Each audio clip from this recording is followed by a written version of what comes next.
Today, I will rebuild, writes our poet, a living root bridge that lasts 500 years.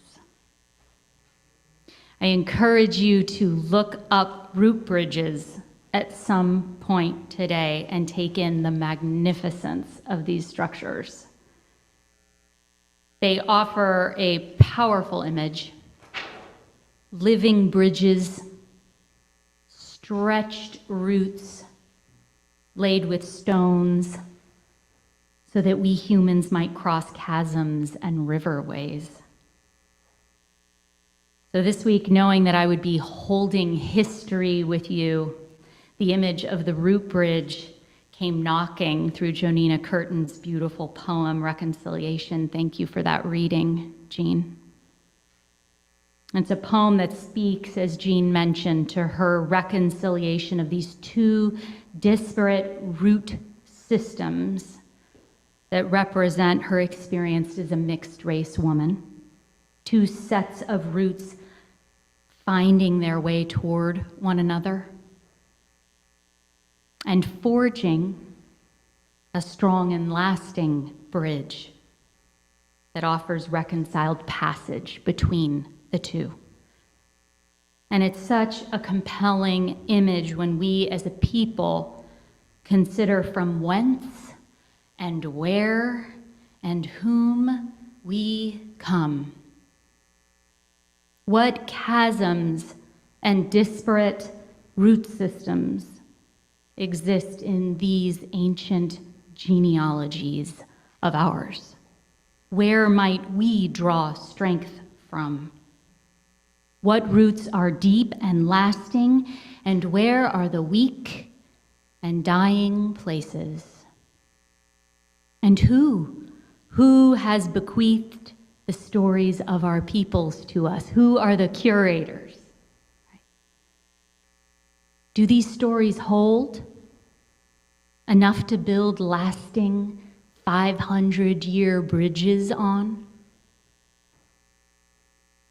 But before I go on, I need to name that I am a white woman of European descent who does not carry the lived experience of someone who identifies as mixed race like our poet does. So I am committed to treading really carefully here. White people have historically borrowed in the name of meaning making, borrowed from the cultures and experiences of people of color in ways that perpetuate so much harm. I will be looking to the powerful symbolism of the root bridge to help guide us this morning, but my intent is not to conflate Jonina Curtin's lived experience with my own.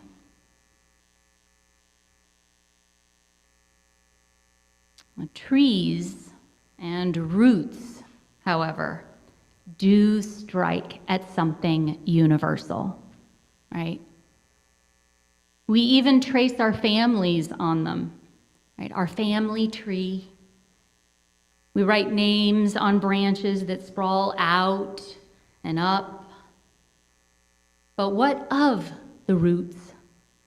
Often our trees seek to trace our ancestors back and back by getting taller and wider, but it's interesting that the farther back we get, we then shift our attention, and even vernacular, I do at least, to the depth of our roots, right? It's really interesting. When I consider my roots, the roots of my family tree, I think about my ancestors that are beyond census records and ship logs. That's where those branches end. These are some of the people I spoke about last week in our service about Samhain, our earth-based ancestors who predate Christianity by thousands and thousands and thousands of years, and whom even predate ideologies like colonization, patriarchy, white supremacy, all oppressive systems born up and out of a model of living founded on domination and conquest and war and power. There was a time before this. And I'm going to speak about it more in a minute here. The great grief that I live with is that I don't know who my people are. Not really. I mean, I can guess. My European ancestry takes me to the land we know today as England and Ireland and France and Italy. But I have no idea if I'm related to, for example, the stone people of England, builders of Stonehenge in 3000 BCE, or the indigenous tribes of Italy, who can be traced back to 40,000 BCE. Their names and ways are lost completely. And what of even before this time? Modern science tells us that all human beings alive today, Homo sapiens, have DNA whose originating source can be traced back to Africa, as far back as 315,000 BCE. And latest published studies argue that there is clear evidence that the Botswana salt flats are the ancestral homeland for all modern humans today. Take that in. The hymn we sang and heard earlier, "We Would Be One," takes on a whole new meaning when we really consider this.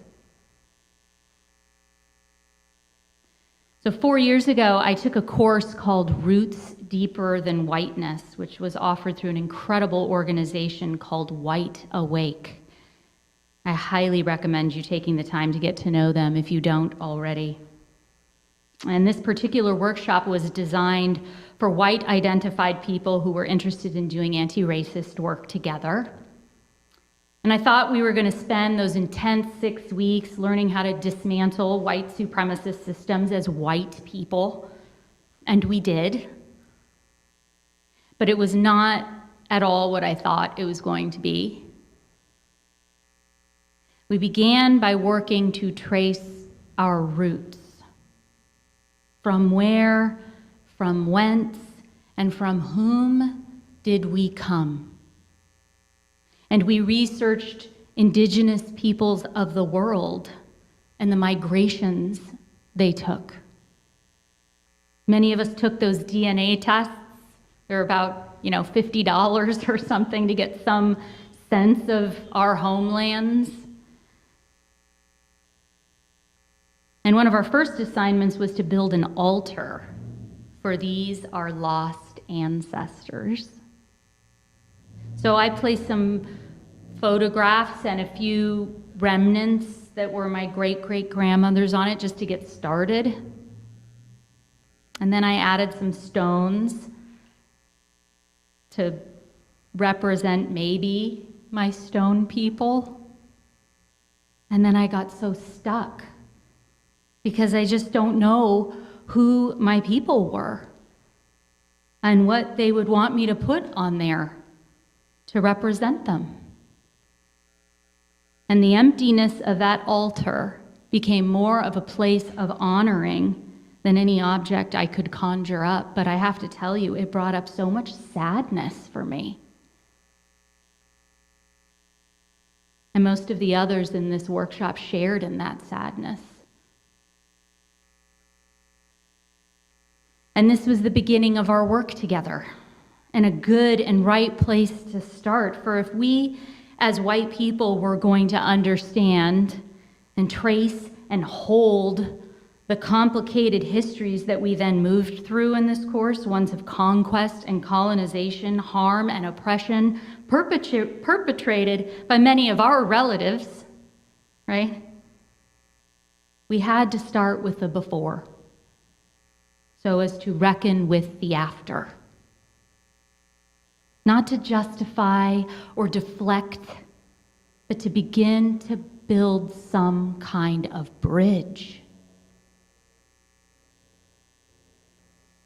I began to understand that the decimation of my long-lost people was exactly what my later relatives enacted on other peoples. And what a horrible cycle of abuse we were all caught up in. And this workshop was a huge part of the reason why I took my pilgrimage to the ancient lands of Crete. I mentioned that to you last week. So in 2018, I joined 18 other women on a 2-week trek through Crete, led by feminist theologian and scholar Dr. Carol Christ, who has dedicated her life to the study of Neolithic and Minoan civilizations there. It is a land rife with archaeological sites and artifacts spanning as far back to 10,000 BCE. And what I learned there really changed me. For evidence shows that these civilizations, while goddess-centered, for that is who and what they worshipped, were egalitarian. They were peaceful. They were non-patriarchal, which means that there was no hierarchy, no ruling class, no war.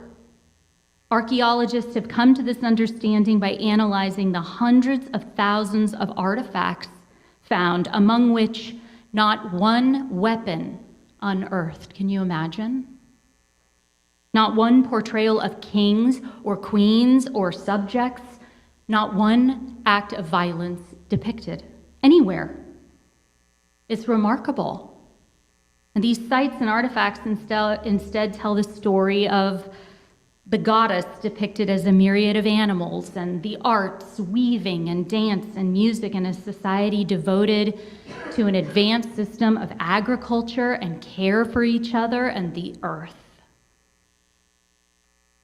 So these civilizations, and they didn't just exist in Crete, point to what many archaeologists and historians are calling a partnership model. The social system that understood diversity as not being equated with either inferiority or superiority. I'm going to repeat that. It's actually difficult to even absorb because we don't know it.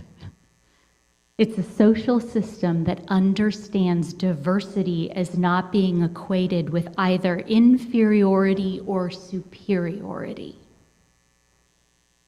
And the opposite of this is where we are as a global civilization right now, is what is called the dominator model, which ranks one portion of humanity over another. And history tells us that whichever portion ranks highest is the single story we inherit.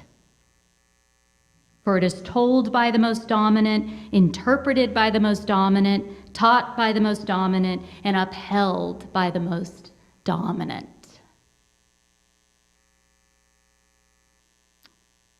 So the good news here, and this is what gripped me in Crete, is that this is not the model that we as human beings began with. Our deep, deep roots for hundreds of thousands of years are made up of peoples, our lost ancestors, who lived and breathed a partnership model of existence. The scholar and writer Riane Eisler, who wrote The Chalice and the Blade, a book which lays this out so beautifully, she writes that our mounting global problems are in large part the logical consequences of a dominator model of social organization, or what she calls, and I love this, a bloody 5,000-year dominator detour. But that the hopeful message she offers is that the present system is breaking down. And we know that. We can feel it, right? It's not working. And that as co-creators of our own evolution, for that is what we are, we still have a choice in how we break through this failed model of organization, we still have a choice, and that we can break through it. We can remember that which has been forgotten. So many of you are already doing this work, tracing your fingers over your complicated family trees, reckoning with tough truths and inherited half-truths, single storylines. And I would say keep going. Keep going. And keep going past those branches into the roots, into the roots.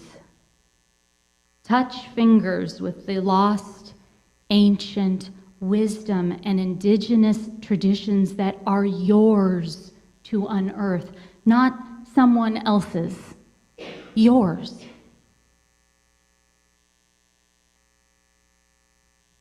And then begin tying these stories, known and unknown, painful and wonderful, tie them back together in some way.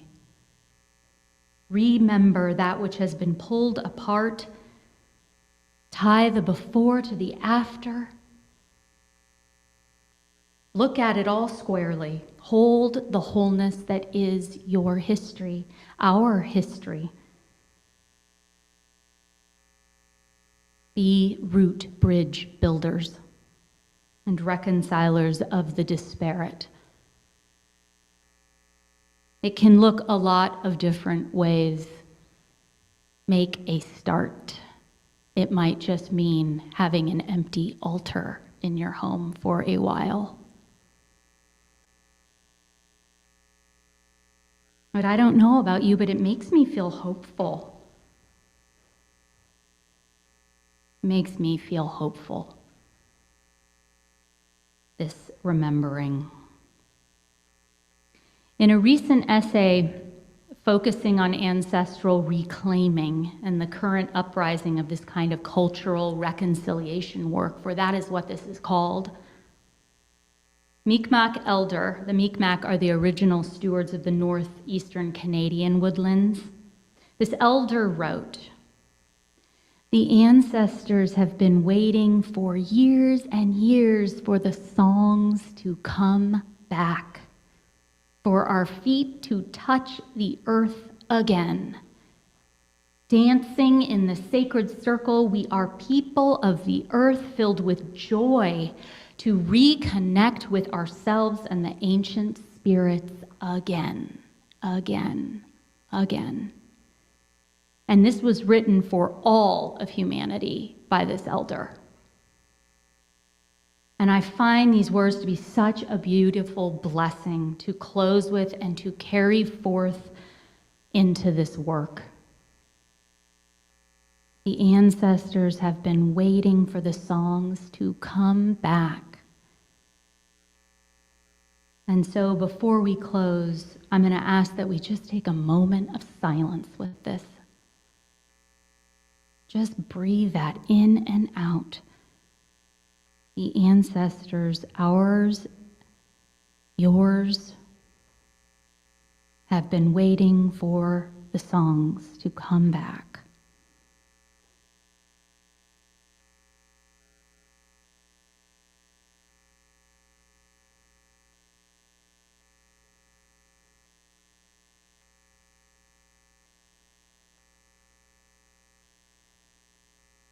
Today I will rebuild, this time no quick fixes, no steel cables or wooden planks, no rust, no rot, no nails necessary, but rather the slow growth of twisted roots from ancient trees, the way across a path made of grandfather, grandmother stones. I will become a self-sustaining structure, gain strength over time, a living root bridge that lasts 500 years. May it be so, and amen.